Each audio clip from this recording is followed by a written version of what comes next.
Assalamualaikum dan salam sejahtera. Anda sedang menonton Agenda Awani. Dan malam ini saya berpeluang untuk menemu bual seorang pakar strategik antarabangsa dalam isu keselamatan dan juga isu senjata nuklear. Untuk itu saya ingin minta izin berbicara dalam bahasa Inggeris. I would like to speak in English now because I would like to welcome Joseph Cirincione. You are the president of the Plowshares Fund. Thank you so much. And I will let you tell about what Plowshares Fund is all about later. But as I was preparing for this particular discussion, I'm sorry I missed you at talk with help by ISIS and all. Yes. But you're a security expert, a global security expert in that matter. You're very well versed with nuclear disarmament and the threat of nuclear. And you've written books and countless articles, and you've been in a lot of forums, been on the media, talking about all this stuff. But I only have about 25 minutes with you. So I'm going to pick the issues that has been, bugging a lot of Malaysians for the last few months. And then if we have time, I'm going to move over to nuclear. But first and foremost, over the space of just about 4 months, 2 Malaysian planes had disaster, in their path. And first was MH370, and that also, it requires the cooperation of multinational agencies and a lot of security areas that we've looked at through various countries. And then we're still reeling from MH370 and the news and the tragedy of that when suddenly over the airspace of Ukraine, MH17 happened. So my point when I was trying to look up at all the things that they have on you on the internet is maybe you're the right person for me to ask this question. This is the 21st century. Yes. And people in Malaysia are very well known and acknowledged as moderate kind of society, regardless of our faith and culture. I mean, that's one thing that will shine through. But like it or not, whether we disturb others or not, we are somehow dragged into the conflicts of others. And for MH17, that was very, very clear. It was an international route. It was flying during at a height that was very well known for commercial airlines, approved by the United Nations and ICAO and stuff. But suddenly, we believe it's a missile that knocked it out of the airspace and killed everybody inside. So, in the 21st century, where diplomacy is supposed to be stronger than anything else because of communication that happens not only between institution to institutions, countries to countries, but people to people, billions of people with smartphone gadgets online and stuff like that. How come we are still seeing tragic episodes like this involving security of the world when we should be moving on from the 20th century?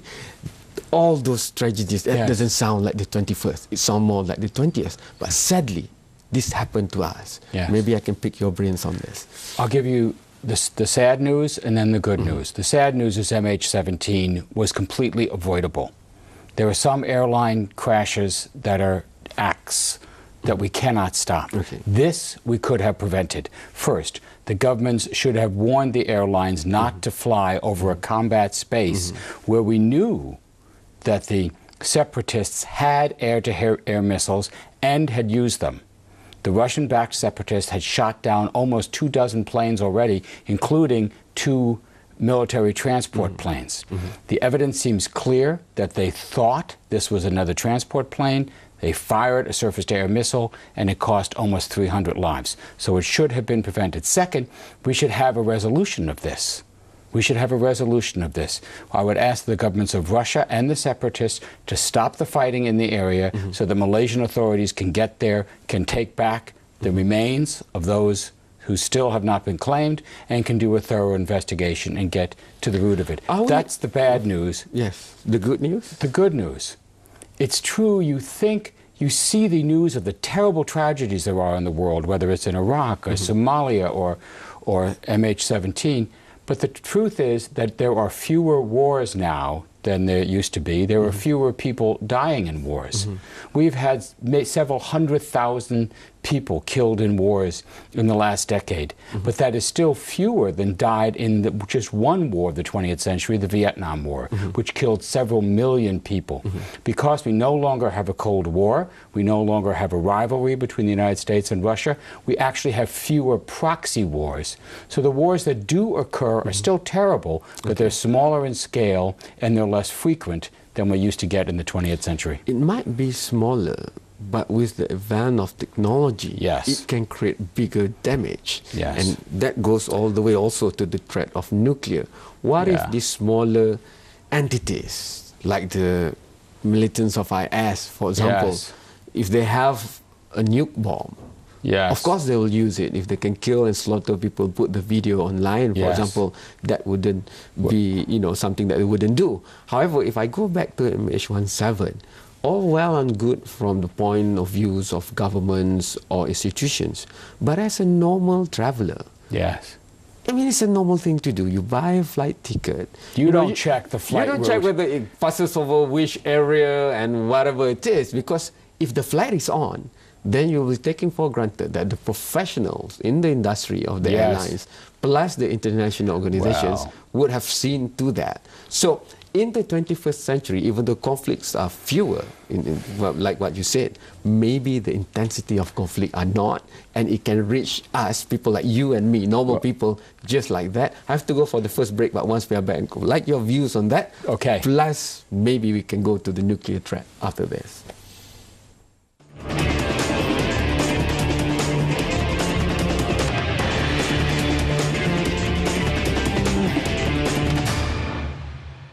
I'm already discussing with Joseph Cirincione. He's a global security expert in that sense.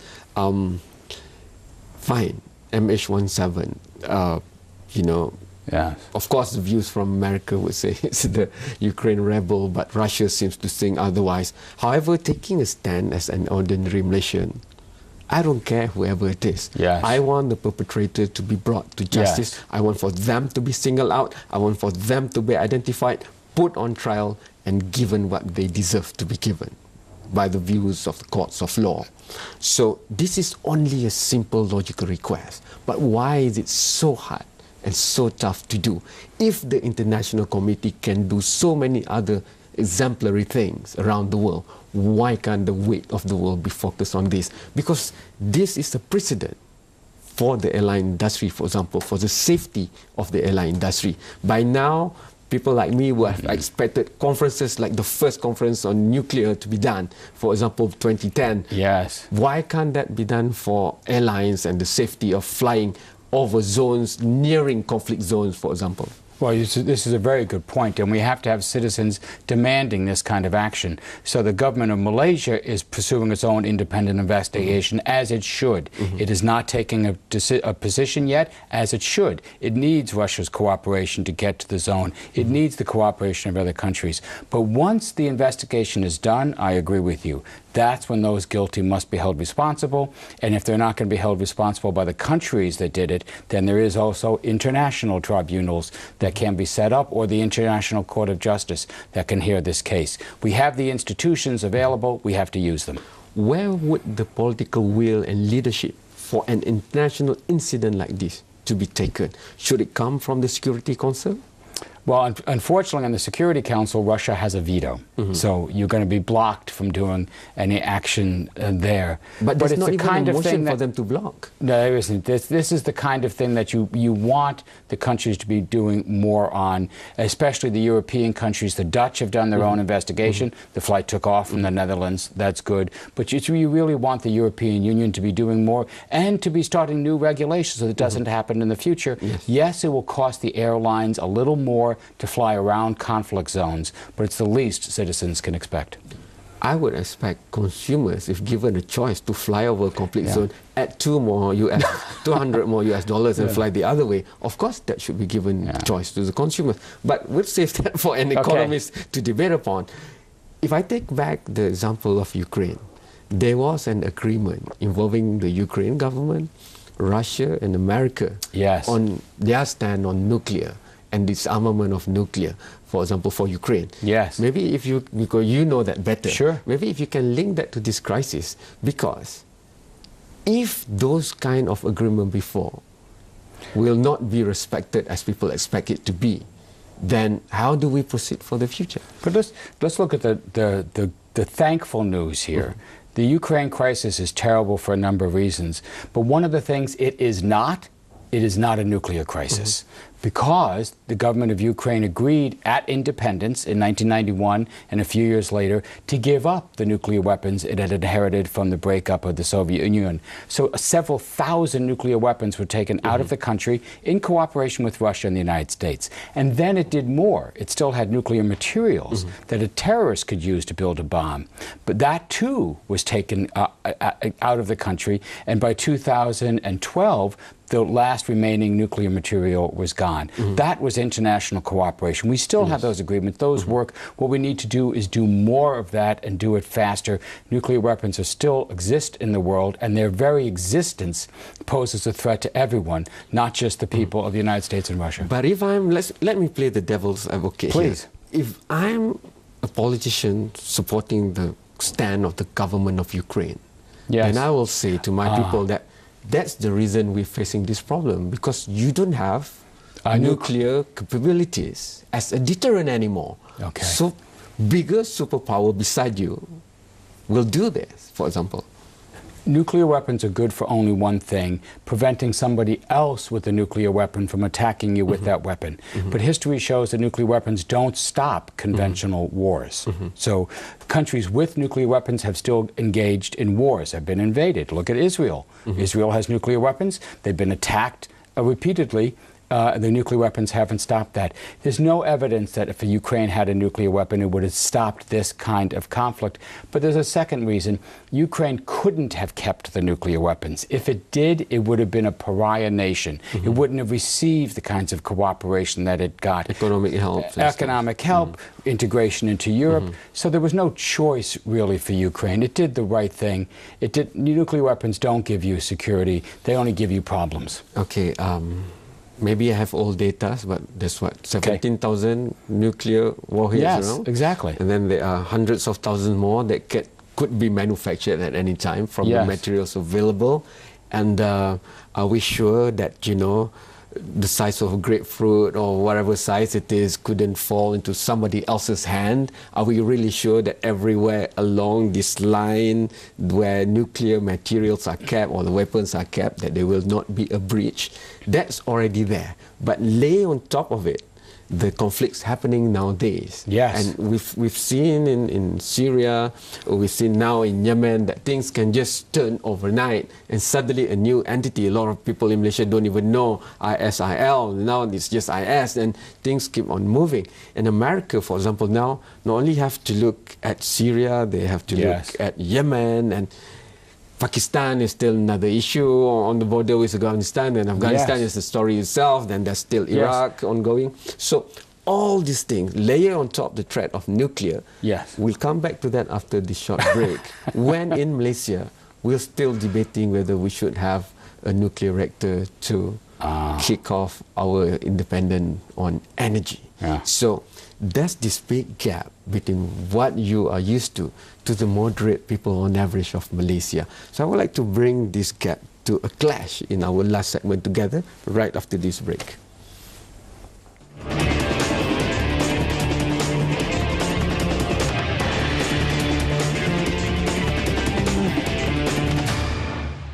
The nuclear nightmare securing the world before it's too late. Bombs scare the history and the future of nuclear weapons.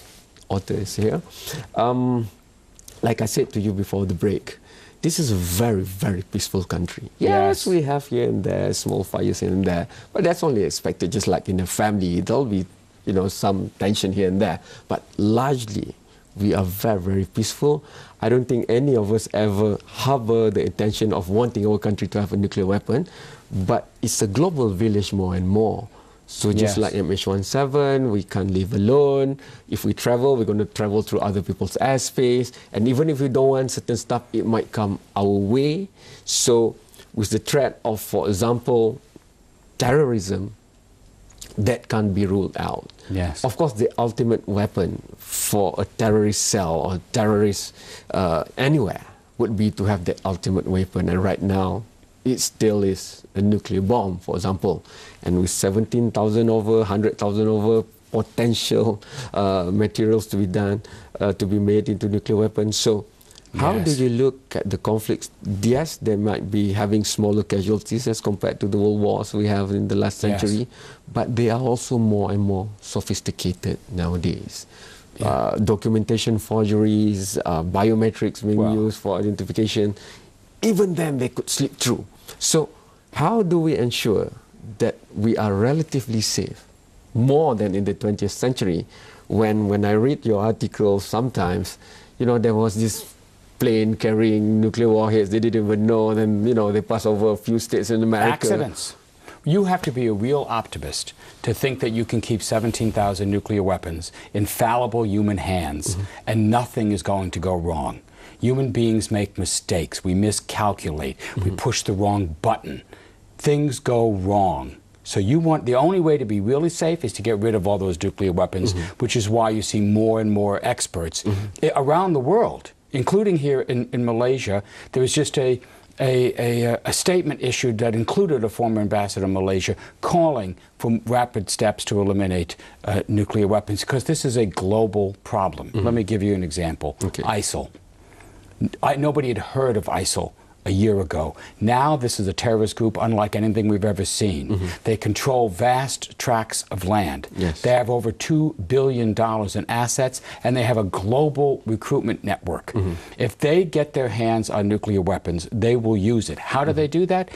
They might use their money, their networks, to get nuclear weapons or materials from corrupt officials in Russia or Pakistan, for example. And that is a threat that we cannot tolerate. That is the #1 threat we face. Second, you have the threat that countries will use a nuclear weapon in a conflict. I'm most worried about Pakistan and India, countries that have fought 4 wars are now nuclear armed. That would be a catastrophe that would certainly affect Malaysia. And finally, there's the accidents of the nuclear weapons that exist in U.S. and Russia. U.S. and Russia have to take the lead in getting rid of their weapons. What about the serious threat of dirty bombs? Dirty bombs, easier than a nuclear bomb. I am frankly surprised we haven't seen one, and this is another threat I worry about from ISIL. This is a conventional explosive, TNT, dynamite, laced with radioactive material that could spread radioactive particles over 10 square blocks of an urban territory. If Kuala Lumpur was hit by a dirty bomb in its financial district, it would shut the city down. Or London or New York, it would shut the city down, causing trillions of dollars in economic damage. So yes, you have to worry about that threat as well. So how do we stay positive? You stay positive. The Security Council, which is a very, very tough thing to do. Malaysia is going to be on the Security Council in a few months. With any luck, I think you'll be voted in as one of the members. You'll be dealing with some of these problems. I stay positive by looking at the arc of history. We are moving towards progress. Fewer wars, fewer people dying in wars, fewer nuclear weapons. There used to be 70,000 in the world. They're getting fewer and fewer. I see great leaders of countries calling for the elimination of these, speaking out more loudly when you see tragedies like the massacres of ISIL is committing in Iraq. You see countries coming together. I see the progress. We're still human beings. We are still going to have wars. It's still going to be messy. But I see more and more rational human beings taking rational actions, turning away from the Cold War policies and the Cold War weapons. Well, you know, we cannot help but look at the United States of America. Cold War would have never existed if there's only one power.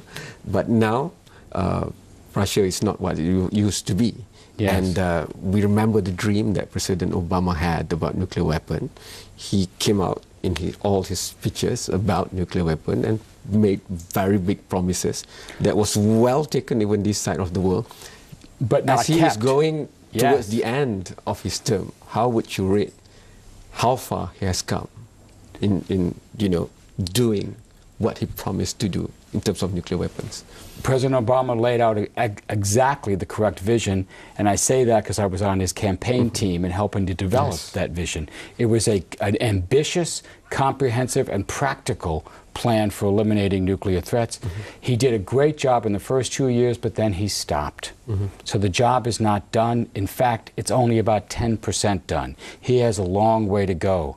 I think there's a good chance that in his final 2 years in office, he's going to come back to the nuclear issue. Next year is the 70th anniversary of Hiroshima, the bomb that we dropped on Japan that killed several 100,000 people. It's time to commemorate that tragedy by getting rid of those weapons, renewing a drive to take action. I think the United States can take the lead, even if Russia won't. We've been waiting for Russia to cooperate. Russia's hesitant now under this current government, but the U.S. can still do a lot more to get rid of these nuclear weapons. I'm going to be pushing our president to do more. I hope the people of Malaysia will have their government cooperate in these efforts.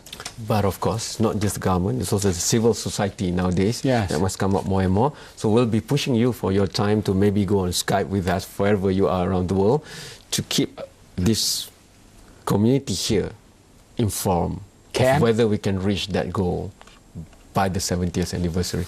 Cam, it would be a pleasure to join you. Yes. Thank you so much for for making time to be on Agenda Awani. Thanks to you for watching. Hantarkan pandangan anda sendiri kepada pelbagai platform ya. Astro Awani ada Facebook, Twitter, Instagram dan sebagainya. Apapun terus muat turun aplikasi mudah alih iOS dan Android supaya anda boleh menonton Agenda Awani secara langsung di gadget mudah alih anda. Sekian. Selamat malam. Terima kasih. Jumpa lagi. Thank you so much. Thank you, Cam.